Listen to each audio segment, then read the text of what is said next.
शुक्लां ब्रह्मविचारसारपरमामाद्यां जगद्व्यापिनीं वीणापुस्तकधारिणीमभयदां जाड्यान्धकारापहां हस्ते स्फाटिकमालिकां विदधतीं पद्मासने संस्थितां वन्दे तां परमेश्वरीं भगवतीं बुद्धिप्रदां शारदां। श्री महागणाधिपतये नमः। श्री महासरस्वत्यै नमः। श्री गुरुभ्यो नमः। మే నెలలో గోచార ఫలితాలు ఎలా ఉన్నాయో తెలుసుకుందాం. మే మాసంలో ఉన్నటువంటి గ్రహస్థితిని ప్రధానంగా మనం చూసినట్టయితే సూర్య భగవానుడు 15వ తారీఖు వరకు మేషరాశిలో సంచరిస్తున్నాడు. తదనంతరం వృషభ రాశిలోకి ప్రవేశించి మాసాంతం వరకు కూడాను వృషభ రాశిలో ఉంటున్నాడు. కుజుడు 12వ తారీఖు వరకు మీనంలో సంచరిస్తున్నాడు. 12 నుండి మాసాంతం వరకు మేషరాశిలో సంచరిస్తున్నాడు. బుధుడు 1వ తారీఖు నుండి మేషంలో సంచరిస్తున్నాడు. 15వ తారీఖు వరకు ఉంటున్నాడు. 15వ తారీఖు నుండి వృషభ రాశిలోకి ప్రవేశిస్తున్నాడు. 29వ తారీఖు వరకు వృషభంలో ఉంటున్నాడు. 29 నుండి మాసాంతం మిథున రాశిలో ఉంటున్నాడు బుధుడు. గురువు మిథున రాశిలో సంచరిస్తున్నాడు. శుక్రుడు 14వ తారీఖు వరకు వృషభ రాశిలో సంచరిస్తూ 14వ తారీఖు నుండి మిథున రాశిలోకి ప్రవేశించి మాసాంతం కూడాను మిథున రాశిలో సంచరిస్తున్నాడు. శనైశ్చరుడు మీనరాశిలో సంచరిస్తున్నాడు. రాహువు కుంభరాశిలో సంచరిస్తున్నాడు. కేతువు సింహరాశిలో సంచరిస్తున్నాడు. ఈ విధంగా ఈ మే నెలలో గ్రహస్థితి ఈ 8 ముఖ్యమైనటువంటి గ్రహాల యొక్క సంచారము ఉంది. దీన్ని ప్రధానంగా చేసుకొని 12 రాసుల వారికి గోచార ఫలితాలు ఎలా ఉన్నాయో తెలుసుకుందాం. సింహరాశిలో జన్మించినటువంటి స్త్రీలకు ఈ మే మాసంలో ఎలాంటి గోచార ఫలితాలు ఉన్నాయో తెలుసుకుందాం. ఈ నెలలో ముఖ్యంగా అష్టమ శని యొక్క ప్రభావం బాగా ఉంది. తద్వారా ఏమవుతుంది, భయానికి గురి అయ్యేటువంటి అవకాశాలు ఉంటాయి. గందరగోళం చోటు చేసుకుంటుంది. మీరు అనుకున్న సమయంలో పనులు కాకపోవడం మూలకంగా కొంత ఇబ్బందికి గురి అవుతారు. అయినప్పటికీ ఆత్మవిశ్వాసము మీకు బాగా పెరుగుతుంది. ఆత్మవిశ్వాసము గురు భగవానుడి మూలకంగా కలుగుతుంది. కాబట్టి మీరు ఎన్ని ఇక్కట్లు మీ ముందుకు వచ్చినప్పటికీ మీరు వాటిని ఎదుర్కొంటారు, నిలబడతారు, సత్ఫలితాలను పొందుతారు. దాంపత్యంలో చిన్న చిన్న గొడవలు అపార్థాలు కూడాను ఒక పక్కన కనబడుతున్నాయి. మాట్లాడేటప్పుడు ఎవరితోనైనా కానివ్వండి, స్నేహితులతో, బంధువులతో, భర్తతో, కుటుంబ పెద్దలతో కొంత జాగ్రత్తగా మాట్లాడండి. అనవసరంగా మాటలు దొరలకుండా ఉన్నట్టయితే అపార్థాల నుండి విముక్తులవుతారు. ఇక ఉద్యోగస్తులకు మార్పులు కనబడుతున్నాయి. వ్యాపారంలో ఉన్నటువంటి వాళ్లకు, మహిళలకు, ముఖ్యంగా చిన్న మొత్తంలో ఫైనాన్స్ బిజినెస్ చేస్తున్నటువంటి వాళ్ళు లేదా ఏదైనా చిన్న వ్యాపారాలు చేస్తున్నటువంటి వాళ్లకు చిన్న చిన్న సమస్యలు కనబడుతున్నాయి. అయినప్పటికీ పనులు మట్టుకు పూర్తి అవుతాయి. పెట్టుబడుల విషయంలో కొంత జాగ్రత్త పాటించండి. గృహిణులకు పని భారం పెరుగుతుంది. బాగా మీరు ఒత్తిడికి గురయ్యేటువంటి అవకాశాలు ఉన్నాయి. అందరి యొక్క బాగోగులు మీకు చూసుకునేటువంటి పరిస్థితిని కల్పిస్తాడు. తద్వారా మీరు కొంత ఇబ్బందులకు గురవుతారు. ఇక ఇంటి విషయంలో చిన్న చిన్న గొడవలు కనబడుతున్నాయి. విద్యార్థులు మట్టుకు కాన్సన్ట్రేషన్ తప్పకుండా చేయాలి, సత్ఫలితాలను పొందుతారు. ఇక ఖర్చులు పెరుగుతాయి. ఆదాయం స్థిరంగా ఉండేటువంటి అవకాశమే కనబడుతుంది. పిల్లలపై దృష్టి సారించండి. పిల్లల యొక్క చదువు లోపల చిన్న చిన్న సమస్యలు తలెత్తినప్పటికీ సత్ఫలితాలను పొందుతారు.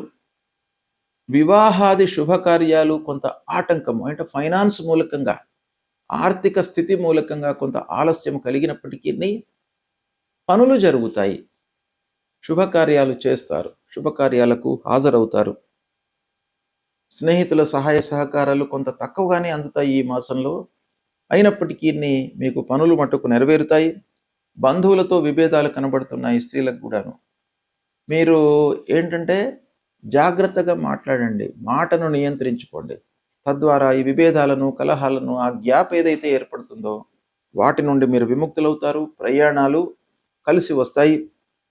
ఇకపోతే పెద్దల సలహా అనేటువంటిది చాలా ప్రధానమైనటువంటి అంశం మీకు స్త్రీలకు ఈ మాసం లోపల.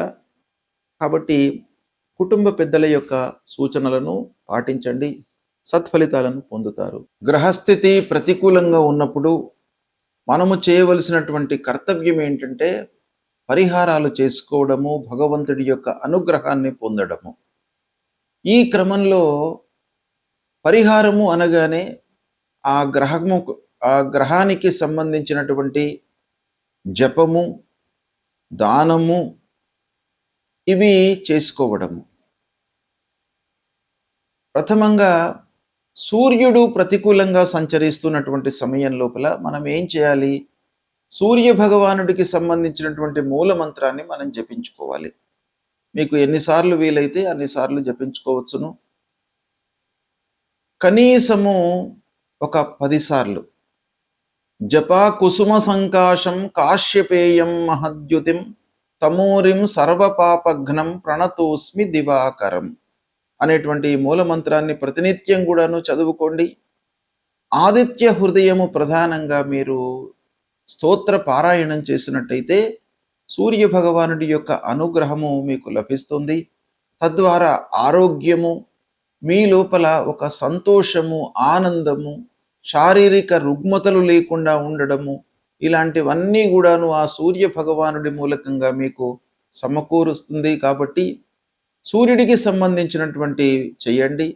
గాయత్రి ఉపాసన చేయండి, సూర్య నమస్కారాలు చేయండి, సూర్యుడికి అర్ఘ్యప్రదానం చేయండి. ఇవి చేసినట్టయితే మీకు ఆరోగ్య సమస్యలు లేకుండా ఉంటాయి. ఆరోగ్యమే మహాభాగ్యం కాబట్టి సూర్యుడి యొక్క సంచారము మన పైన చాలా ప్రభావాన్ని చూపిస్తుంది. డైరెక్ట్గా మనకు ఆరోగ్యం పైన, ఆరోగ్యం ద్వారా మిగతావన్నీ కూడాను లింక్ అయి ఉంటాయి. కాబట్టి ప్రథమంగా ఆరోగ్యానికి ఉండడానికి సూర్య భగవాను మీరు సంతృప్తి కొరకై ఈ స్తోత్ర పారాయణం చేసుకోండి. అదేవిధంగా అంగారకుడు ప్రతికూలంగా ఉన్నప్పుడు, అంగారకుడు 3, 6, 11 స్థానాల లోపలనే మనకు అనుకూలమైనటువంటి ఫలితాలను ఇస్తాడు. కనుక అంగారకుడు ప్రతికూలంగా ఉండడానికే ఎక్కువ అవకాశాలు ఉంటాయి. కాబట్టి అంగారకుడిని ప్రీతి చేసుకోవడానికై, అంటే కుజగ్రహమును ప్రీతి చేసుకోవడానికై అధిష్టాన దేవత అయినటువంటి ఆ సుబ్రహ్మణ్య స్వామిని పూజించండి.